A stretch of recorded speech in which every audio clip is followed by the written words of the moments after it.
Can! Can diyorum!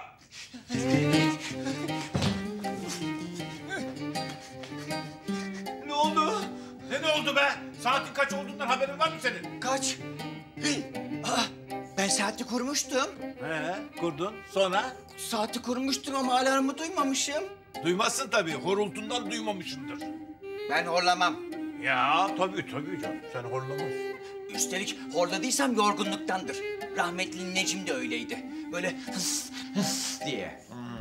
Dua et ki onunki fıs fısmış. Seninki apartman sallanıyor be gürültünden. Hem bir sorun bakalım neden bu kadar yoruluyorum diye. Bütün gün işte çalışıyorum. Eve geliyorum yemek yapıyorum. Bulaşıktı, çamaşırdı, ütülerini... Kes dırdırı. Hadi kahvaltıyı hazırla. Benim karnım aç. Menemen yap. Yumurtayı da az pişir. Menemen, sabah sabah. Ne var? Menemen sabah, öğle, akşam her zaman yenebilen bir yemektir.